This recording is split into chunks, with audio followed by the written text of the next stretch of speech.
Welcome to the finale of Trading Day. The clock is ticking to the deadline and there's still several deals up in the air. We've got so much for you tonight over the next 2 hours.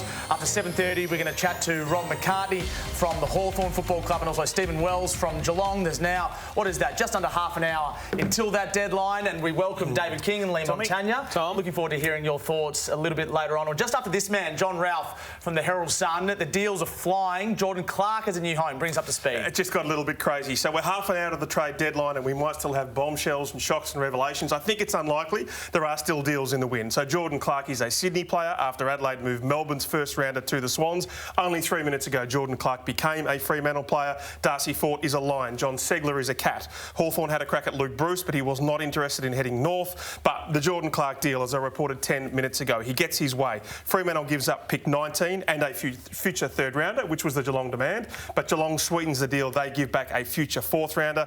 Freo keeps a great draft hand, 6, 18, 19. They get Will Brodie and they get their man, their new wingman in Jordan Clarke. It's probably a pretty good deal for both parties. 19 or 22?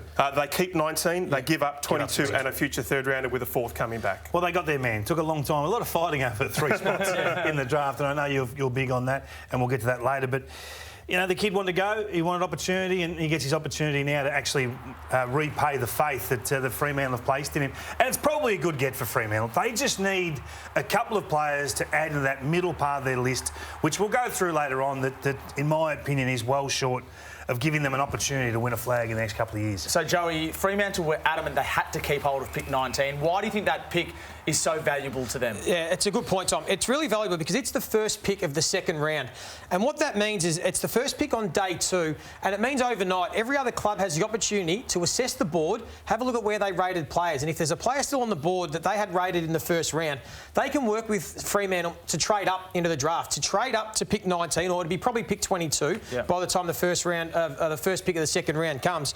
And that gives Fremantle an opportunity to get some more assets back. It might be a future second or a future third round pick in return for another club to move up a few spots. So to give you an example, 2019, 2 years ago, Devon Robertson was a highly touted first round pick, was still on the board. Brisbane moved up one spot in the draft to get Devon Robertson and gave Port Adelaide a future second round pick in return. So it's actually a valuable pick, pick 19. So that's why Fremantle were adamant they weren't going to give it up, and it gives them a really strong position going into draft night. Bobby Hill, Ralphie, there's been a bit of back and forth in the last couple of hours. Where's that at? Plenty of drama. So here's the state of play. Essendon offered up a future second rounder by itself today for Hill. GWS then tried to secure Luke Bruce as a replacement, but that didn't happen. Now, Collingwood were offering picks, including 27 and a later pick as well. GWS was not interested in that. Hill's management group, Corporate Sports Australia, tells me tonight Hill is desperate to get to Essendon. His partner might still move to Melbourne in coming months. Their baby is a couple of months away. They worry he's a significant flight risk if he does return. They will likely ask for a trade again next year. He broke down today, asking Adrian Dodoro to get a deal done for him. But in the last half hour, GWS football boss Jason McCartney, absolutely resolute.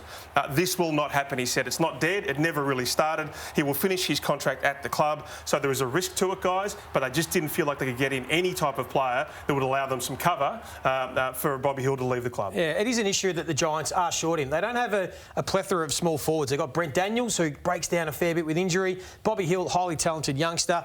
I'm sure they're adamant, and pretty keen to keep him. And we've seen it happen in the past. I mean, I remember Tom Papley, same thing, was desperate to get back to Victoria. Sydney Swans were able to hold firm, talk him around, and he had one of his best years, an All-Australian year. So I think it's possible for the Giants to be able to work with him, keep him, and he's the talented small forward they need. This is a bit different, though. This is a kid who said 3 weeks ago, I couldn't be happier here, and you've put your faith in me with that high draft pick, and I can't wait to repay you.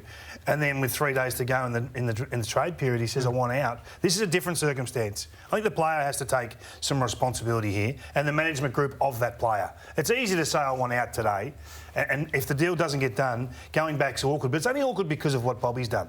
So I don't have the same sympathy for the player in this instance. Yeah, so I think in hindsight, what GWS will say is that this bloke wanted to sign a contract a couple of weeks back.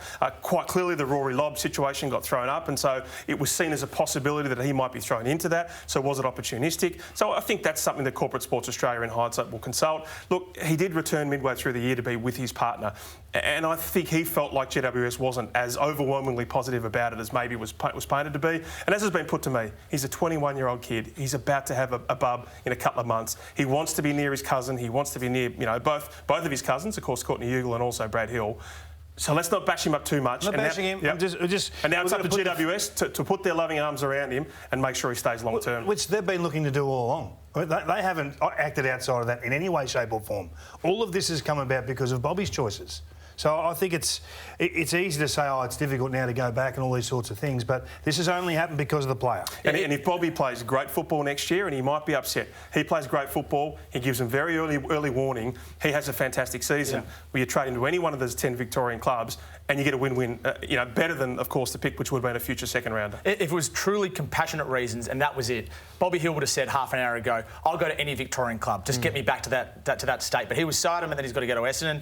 In the end, the Giants couldn't get it done. He's a contracted player and he'll be there next year. At least that's how it looks with 25 minutes to go. The ruck merry-go-round, Ralphie, as you chase some stories there. Darcy Fort, Jonathan Segler, Max Lynch. What's happening there? Well, all of them, apart from Max Lynch, are officially at new homes, and we expect that in the next 25 minutes, Max Lynch will find his way to Hawthorn. So Brisbane was able to send pick 50 and their third rounder to Geelong for Darcy Fort. The Cats got pick 41 back. So that got the deal going. They will all be separate components in a deal. So it means the Cats then were able to broker a separate 2-year agreement with John Segler.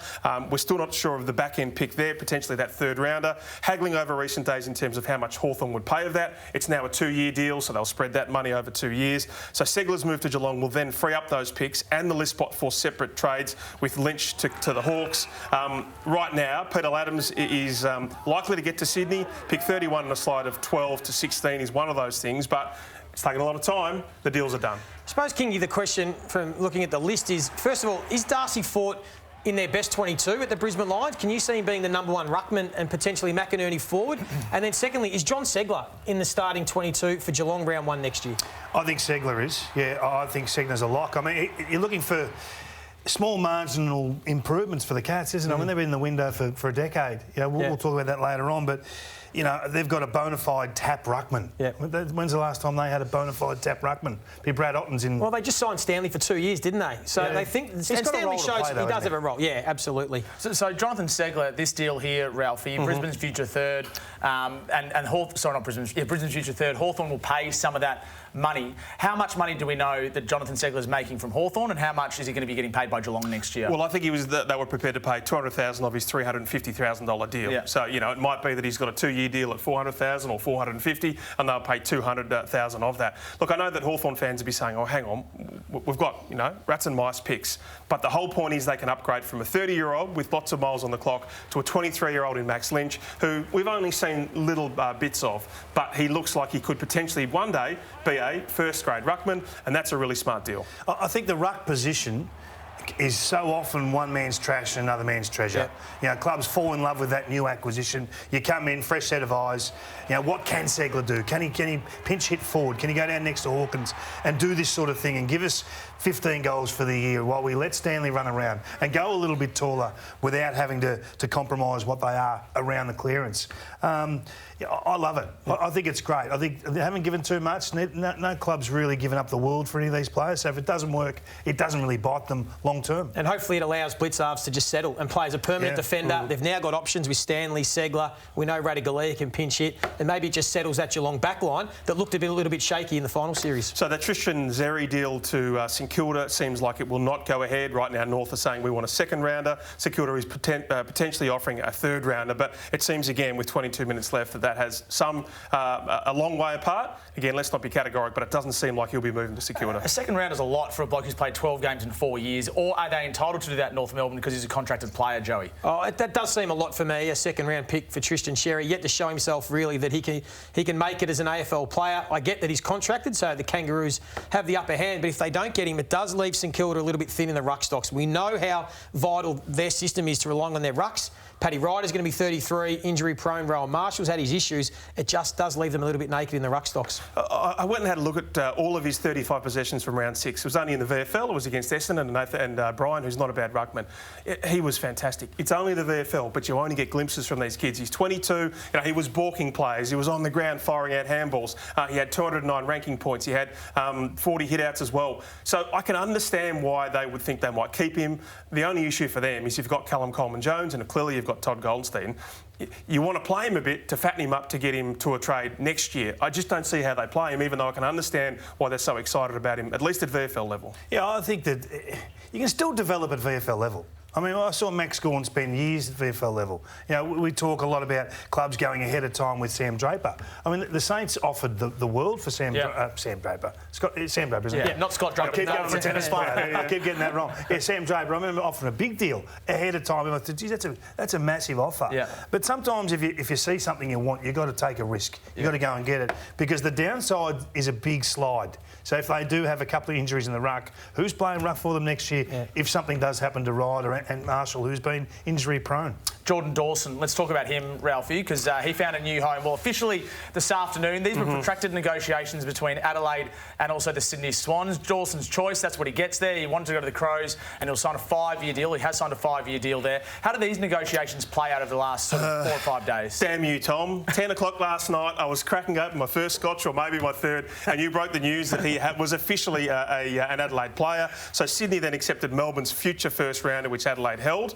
Now, Sydney's Charlie Gardner said today it was very much an unfair deal. We got less than we should have been able to acquire, but the club just had to accept it, given, of course, the threat of the pre-season draft. Just take you back to last year. No one bid on Sydney Academy player Braden Campbell until pick 4. They were able to secure Logan McDonald, of course, as well. So they got 4 and 5, a massive win. They get unders this time, but that's okay. You get your pick and you move on.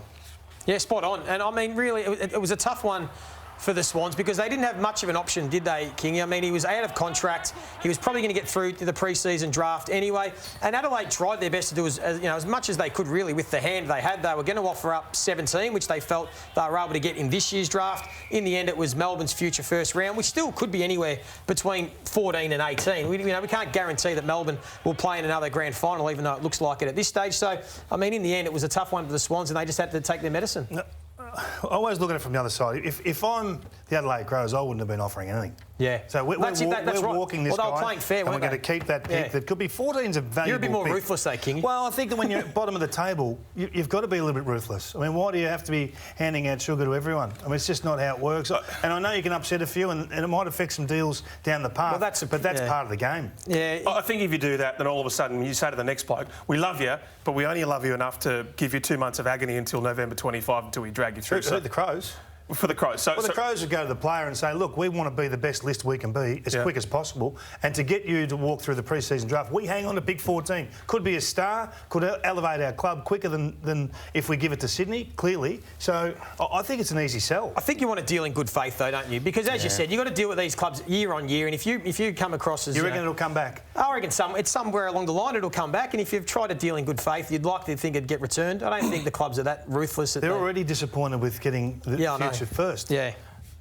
So you reckon just could have disappointed them more and just gave them nothing? If you're going to disappoint them, go big, is my feel. Just some news coming to hand, Ralphie. My information is that 16 and 12 has essentially been agreed upon for the Peter Laddams trade. So now Port Adelaide will have pick 12, the Sydney Swans will have pick 16. But what they're haggling over is this future second or future third round pick that will also go to Port. Do you think that's a fair sort of swap, or do you think Peter Laddams and Port are potentially asking for too much? I think if that happened, Port Adelaide would be really happy. So I looked at one of those deals today, 12 and 16, that slide, and then Sydney's 31 came back to Port Adelaide. Now, that on a points basis was about 22 or 23. Now, that's more than North Melbourne were offering out for Callum Coleman-Jones. I think he's just picked 31, but clearly Port Adelaide right now are playing hardball, and that was always the point of potentially moving him on to get maximum compensation there, given they have Jeremy Finlayson. So the deal will clearly get done, and of course then they'll have a better draft 10 to 12. Port Adelaide have done really well from that, whether they get 31 or a future second rounder. Do you like the sound of that, Joey? If you use the points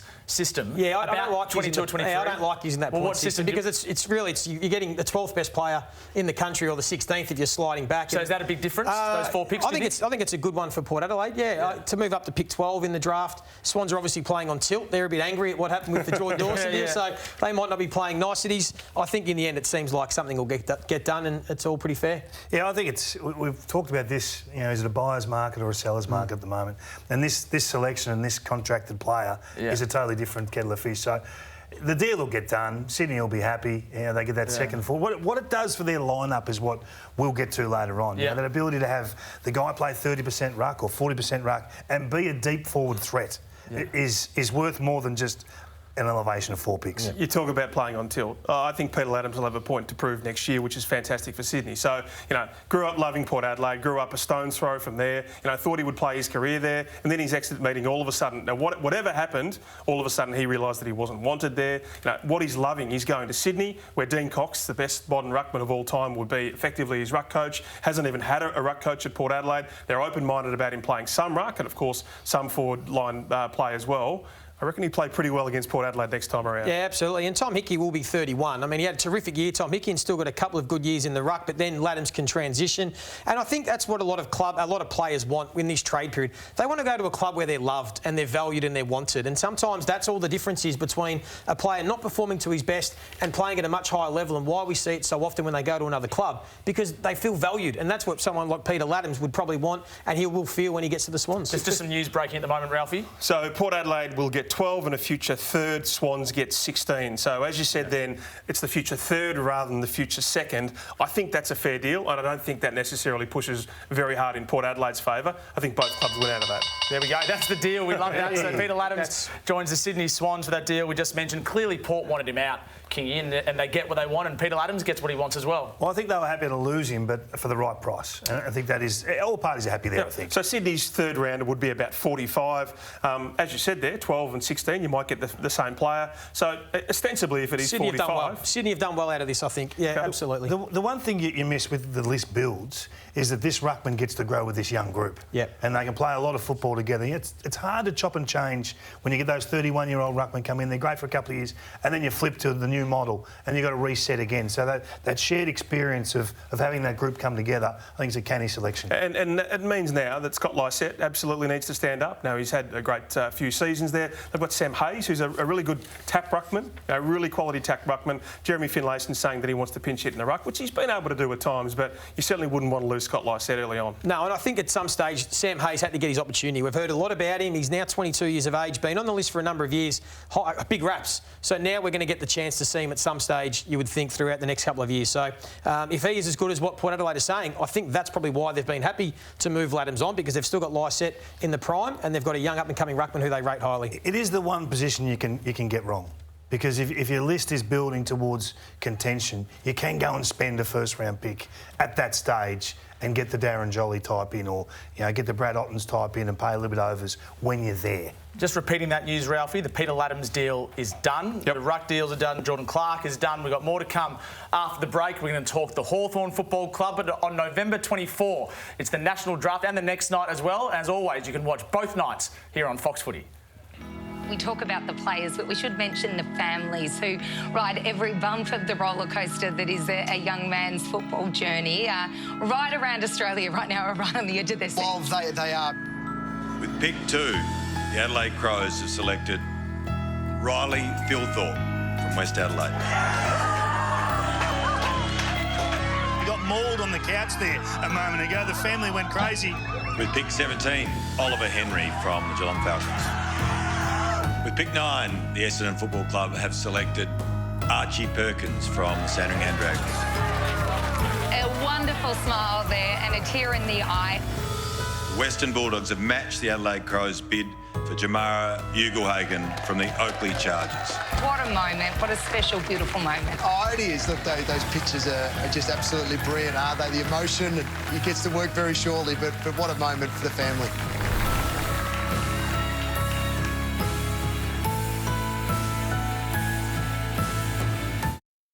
Why do we love sport? The hair standing up on the back of your neck. Where do we begin? I've never been closer than I am right now. It drives us, inspires us, brings us together. I'm telling you. And when that whistle goes, the world disappears.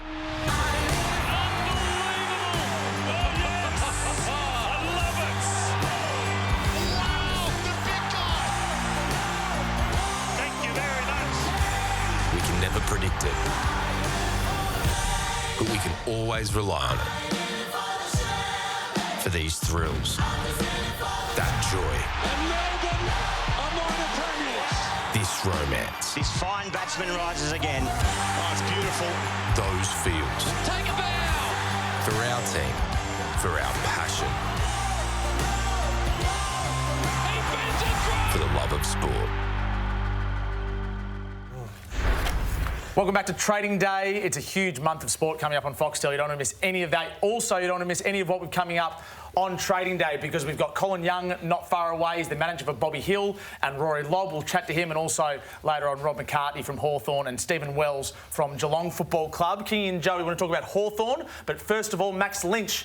Ralphie, give us the latest. That's right. So he will join Hawthorn. This is the bones of the deal. So the Hawks give up the Lions' future third rounder, which they just got, their own future third rounder. They get Lynch, Frio's future third rounder, about 50 again, and Gold Coast's future fourth rounder, which is a very late pick there. So after all of that talk, all of that hot air from Rob McCartney in July, Richie Vandenberg on the first day of the trade period of the Herald Sun, Jeff Kennett's open letter, the Hawks don't get a single deal done that will improve their draft hand, even though they get Lynch in for Segler. So we'll talk to Rob McCartney tonight about that. So I reported last night that the Hawks are very comfortable and their senior players are comfortable with the conduct of Sam Mitchell. But the players who wanted to go, who were wanted by rivals, Chad Wingard and Luke Bruce, had made it very clear all the way through the year they just didn't want to go anywhere. And it still staggers me, guys, that those that were potentially prepared to go, in Tom Mitchell and maybe Jack Gunston and maybe even Jaeger O'Meara, just didn't have a single taker. It is amazing. Yeah, it is. There's two parts of this. I'm also staggered that a club didn't come after Jaeger O'Meara or Jack Gunston, a team in the premiership window that you think certainly would make a big difference. Even Tom Mitchell for a club. I mean, this guy just won a best and fairest, was on the fringe of an All-Australian 40 again. Look, I'm surprised that the Hawks weren't able to get any deals done, and I suppose it leaves the big question now is what's their plan? Because clearly Sam Mitchell wanted to get some early draft picks, wants to rebuild, but now they leave themselves in a situation, and we'll touch on it later, where I think they've actually got a relatively good list going forward for next year. But a bit too good. A bit too good. That's the problem, because they might win more games than they probably ideally want. To me, it just highlights the gap between a Hawthorn led by Alistair Clarkson and a Hawthorn not led by Alistair Clarkson the last couple of weeks. Yeah, the way this has been handled, and you can go back 6-8 weeks if you like. But has Clarke not put them in this position a little bit? Handcuffed them a little bit? There's no way that Clarke would have been ringing other coaches and selling his players. These conversations would have been had, but they would have been had in private. They would have been had like Jordan Lewis, like Sam Mitchell. Absolutely, and you may get the same result. It may be ugly. It may involve some level of pain, but it's done with a level of honesty that in the end the player respects. Not at the time, no, but down the path I think they can respect. All these players have been shopped. And they know that there hasn't been a taker for them. Hawthorn have been prepared to pay money to have those guys leave their club. But have they been shopped hard enough? I mean, Hawthorn's rebuilding. They've got to pick 5 and 21. So how can you rebuild with one pick in the top 20? I wonder whether the Hawks actually shopped these players hard enough, whether they went hard enough early enough to say these players are on the market, take them right now, or whether it was a bit 7 out of 10. In what way? So give me a 10 out of 10 shopping. Didn't the coach ring other coaches? You need takers. Collingwood and Adam Treloar, he had no choice but to leave. And that they would argue, Collingwood, that was best for their list build. So why didn't Hawthorn say, Jaeger O'Meara, you're out? Or Tom Mitchell, you're out. Or Luke Bruce, you're out. It's so brutal, it's so hard, but if you really want to rebuild, and this is your strategy, why didn't they do that? So they've half done it. So they've said, we want Wingard and Bruce potentially to move on, but then if they say they want to stay, we'll say, OK. Yes. Is that what you're getting at? That's my point. So I'm not saying that's the right strategy to go all out, but it seems to me like they're rebuilding, but only half rebuilding, Ralph. Yeah, and maybe if you've got millions of bucks of cap space, you say, OK, Tom Mitchell, we'll pay $400,000 of his deal for the next 2 years. You only have to pick up the next $300,000. And all of a sudden, to a club like Richmond, that gets really inviting. You know why I love this? Sam Mitchell, what do you got for us? So he was going to take the easy way. We go down for 3 or 4 years. We bounce back again. Not the easy way. Well, he's not the. Yeah, but it would have bought him time. It would have bought him time. It would have bought him a honeymoon period. Now we get to see how good a coach he is. We get to see. No, you don't. Have that discussion with Brendan Bolton. See if it's the easy way. It costs you. How many coaches get sacked in that first 3 years of rebuild? He's not getting sacked. Not when they've just moved on. The greatest coach of all time. When Brendan Bolton walked into Carlton, they said, "No, he'll be right. We know there's going to be some pain. You'll be right." 40 games later, when you've won 4 of 40, that conversation shifts pretty quick. Yeah, he gets a honeymoon period if they go down the bottom, and again, they get to bounce back up. Right now, he's got a lot of stars. He's got a lot of young development players like Changuth Jiaf. Can you take them to a premiership? That's the hard way for Sam Mitchell when he wanted to go the easy way. Well, that's where they need to be transparent now, what their plan is. Because I'll talk about the Hawks list later. I think their list is a lot more talented than people are giving them credit for. If they've got a fit Gunston, a fit Bruce, Sicily back in that back line with the talent they've got, and still having Mitchell and O'Meara and Wingard, etc., in the midfield, I think there's. I'm just not sure what their plan is now. I threw this up last night. I think it's an exceptional 22. Before you go through it, if the players say they're not leaving, they hold power. Yeah. So there's the club's hands are tied. They're handcuffed. So you can say what you like about a 10 out of 10 exit. The player says, mate, that's great. Great speech. Fantastic. You want me to go? You want to pay me? You want to try and get a pick? I don't want to go. Yeah. Conversation's over. Yeah. So what's the next level from that? Well, there's no next level from that if the player says that's what's happened. But Collingwood the Treloar situation is hardly the beacon of trade discussions. But Collingwood were trying to rebuild so hard they said, we don't want you. So you can't sell the Treloar situation as the model way to exit a club. I'm saying it's not the beacon, but if you're going to go all out, go all out. And Hawthorn, to me, are half-baked at the moment. What draft pick were you? Late 46 or something. There you go. And you won All Australians. It's a bargain, John. Yeah, and you won premierships. So that's my point. Hawthorn keeps saying we took one player in the top 10 in Denver Granger Barras. Well, they've got players like Scrimshaw, who was a pick 7. You know, he wasn't their pick 7. They got Chad Wingard, who was 6. They got O'Meara, who was a number 1 in a mini draft. They gave up 2 first rounders at Gold Coast to get him. They have got talent on that list. It's not the list build that they had decided upon, but you've got to pivot and you've got to make the best of what you can do. Yeah, I agree. So I'm just not sure whether the Hawks, as you said, next year try and have a crack for the 8, or whether Sam Mitchell finds a way to play some kids, to continue to blood some of the youngsters and give Downey more opportunity. And, you know, they've got Daniel Howe at his best year. Like, even some of their core players, Hardwick and Howe, we're all showing they've got a lot of talent. You know, Phillips and Sicily back. It's just going to be a fascinating watch for me where the Hawks go with this list. Are they going north or are they going south? Well, you spoke on First Crack multiple times about Hawthorn and how you really like their back 6. It's one of the most exciting young backlines in the competition. So add pick 5, 21 and 24. Now, they'll get some good players. Yeah, and they do well at the draft. Yep. Tack on another 3, tack on Max Lynch. So there's 4 players that come into your club. You generally don't get more than a block of 4 or 5 come in that impact your football club. Last year, it's not all doom and gloom. No, it really isn't. Last year they brought in Bramble as a summer pick. Newcomb. They found in Callow, they found Newcomb as mid-season picks. They found Granger Barras as the elite one. They found, Tyler Brockman. They probably brought 6 or 7 players, I think we all believe could be 200-game players for them. I think so you do it a different way. Well, I think maybe now this is the list with the additions of this year's draft that Sam Mitchell works with to try and build his way up to the top 8, top 4. That is the deadline. So there are still trades that can be submitted now, and if there's paperwork being lodged, but I'm not sure there is at the moment. So Bruce Gunston and Tom Mitchell come up now. So we don't believe the Tristan Xerri will move to St Kilda, as you said there.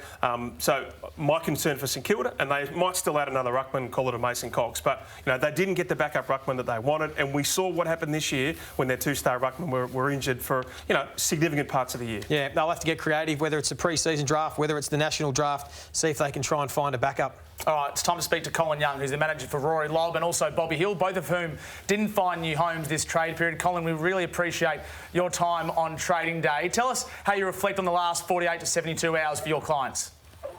Pretty deflating. We just come across the road to have a quiet beer with Bobby's father, just to have a chat about what happened in the processes. You go in, you're given the job by your clients and you want to achieve the right result for all parties. So, it's very deflating. It's very upset. I just spoke to Paul Connors.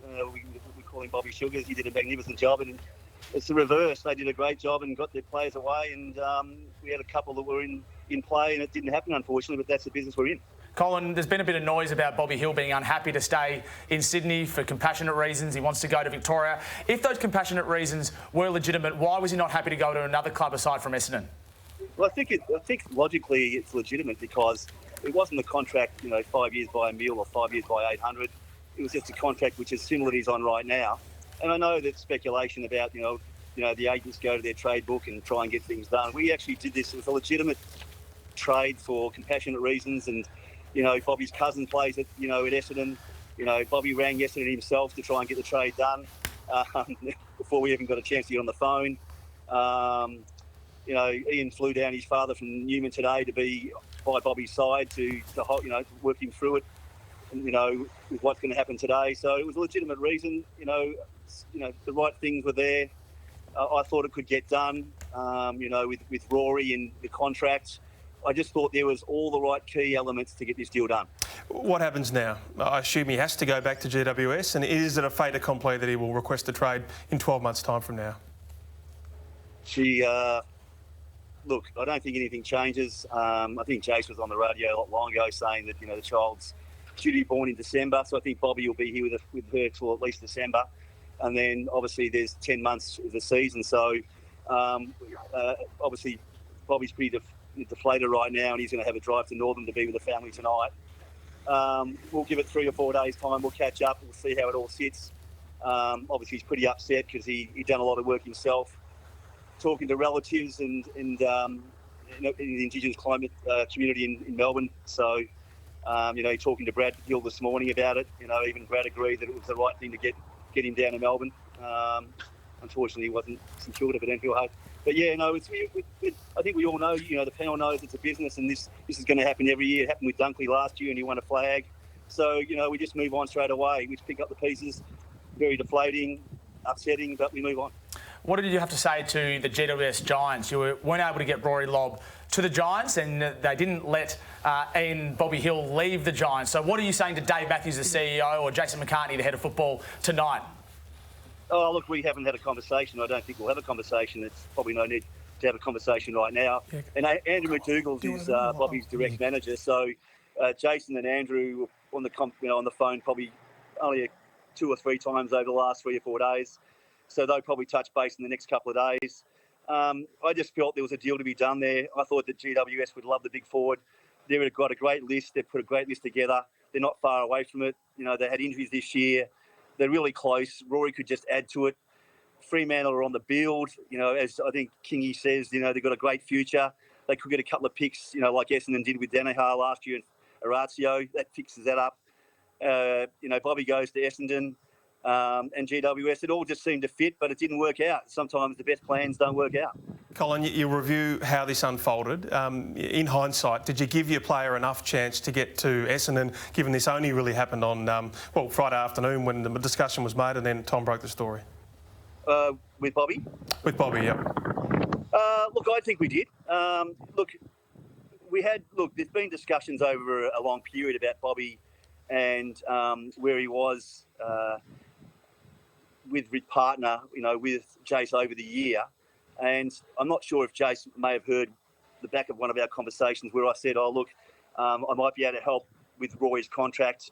I think you're going to get a call from Andrew in the next few days. The Zooming and the phoning and all that type of thing. So I thought it was done.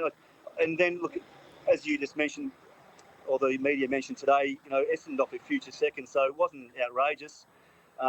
We never got told by GWS whether they wanted a future second and a future third or whatever. So obviously they were strong on keeping him. We would have worked feverishly with Adrian to try and improve the deal to get it done for the well-being of Bobby. Colin, just on the Rory Lobb deal, so $700,000 a year is the numbers that's been thrown around. He was prepared to take a big salary hit or a salary sacrifice to get the deal done.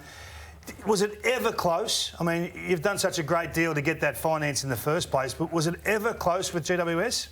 Look, I would love to take... If we don't talk about the contracts and the money, as you know, the agents, but Nick Geeshan from the Connors Group did that deal. And then just due to COVID and all that, Rory joined me about 18 months ago. It was an extremely good, strong contract. We all acknowledge that, whether that's the right figure or not. But it was a very reasonable figure for Roy to go to GWS and play for a big forward. He may have, sometimes we talk about being paid overs, Kingy, and sometimes we're talking about unders. I think if you'd gone to GWS at the price we were talking about, it probably would have been a bit little unders this time. But that was the price that Roy was willing to do, should it work out for all parties. Colin, we really appreciate your time on Trading Day tonight and look forward to chatting again soon.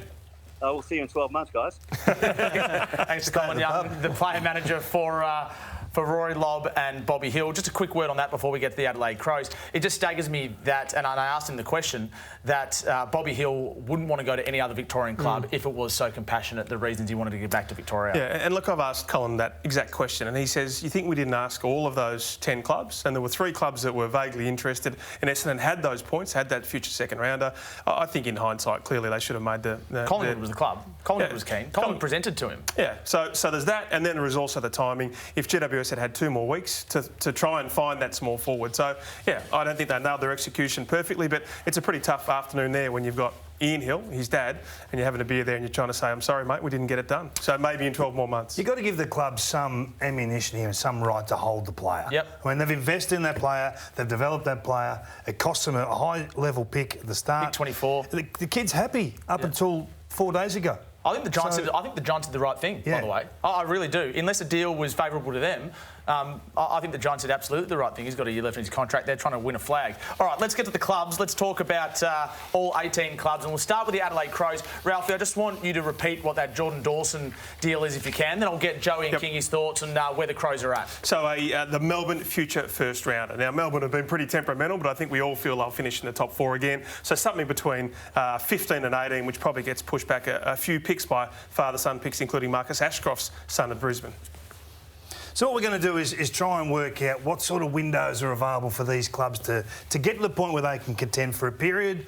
What that period is ranges from club to club and where their starting points are. So the Adelaide Crows clearly are at the bottom end of that. They're closer to the start of the rebuild than the end. So I like what they're doing. I like where they're going. So if you look at the last 4 years, they've taken 18 picks in the national draft. They've taken 11 of those in the top 30. That's second most in the competition. So they're getting these picks in. The question is, are they the quality of pick or the quality of player that are going to drive this club up the table and shape games? I like the Jordan Dawson move. I think that he's a skillful player, whether he plays wing, on ball, half back, wherever. Does his game suit Sydney Swans more than it does the Adelaide Crows? How do you mean? Will be a watch. I think the way the Swans play with that space and they run their lanes, and they all get the ability to execute their ball use, it suits him more than any other player in that team, because he's a ball user, he's a wonderful left-footed kick. He goes to the Crows, they play a different sort of game, a wave-running game, where you can often be in congestion. So you're not as skillful as you'd like to be. So let's just wait and see where that impacts, but I love the move. Yeah, I think the beauty about him is he can play in all positions. We know he can play wing, he can play half-back. He even could start his career half forward, and I think they see him also playing as a bit of an on-baller as well. He can play as an inside mid. I think it's a great pick, and I think with that build, Kingy, the reason why you want to get so many bits of young talent, everyone develops at a different rate. So there's still question marks about Chase Jones or Fisher Mackesy, but everyone grows at a different rate. Some hit the ground running, like a Matt Rowell or a Sam Walsh. Some take a bit more time. I think they're building nicely. They're still at least a few years away, aren't they, Kingy? Well, I think you've got to look at the core of the rebuild, and that's Phil Thorpe. Schomburg I really love. I think he's a very good player. Mackesy, Jones and Fogarty are the ones that I'm unsure of their ceilings. So I still think their premiership window is another 4 to 5 years away, their opportunity to spike up meaningfully. I mean, they could trade out all their early picks and find themselves, somewhere between 8th and 12th on the ladder. Absolutely no point in doing that. So I like how they're doing it. It's a little bit slower than most. Their midfield needs growth, it needs volume. Patience. They love Matty Nicks. They'll recontract him for a couple more years over the summer. They are only 39 games into the rebuild there, so I think they would agree with your premiership window. Yeah, every club wants to be optimistic about when their legitimate premiership window is, but you've got to be a bit more realistic and a bit more rational. And I think it's the premiership builds of teams when they're rebuilding takes a little bit longer than most people or most clubs will say publicly. Interesting. 2026 to 2030 sounds a long way away, but I guess when you consider that they're 39 games into the rebuild, it probably makes sense. When you want to hit the window, you want to have a sustained period in that window. What it means is Roy Sloane's not playing in a flag. This was a rebuild hamburger with a lot. This was absolute ground zero, so you've got to give them time. And they've got money to spend next year, and Jack Lukosius and Isaac Rankin are both out of contract. We've got more to come after the breaks. We've got 17 more clubs. But coming up and starting tomorrow, it's the WBBL. It's the Melbourne Stars versus the Sydney Sixers to kick things off on Fox Cricket. I'm as real as it come, real as it gets. You think you ready, but you ain't seen nothing yet. Oh, that's a good shot. Taken beautifully. You think you ready, but you ain't seen nothing yet. One of the best in the business. Wow, that's out of here. I'm as real as it comes. Oh yes, that is the beauty. You ain't seen nothing.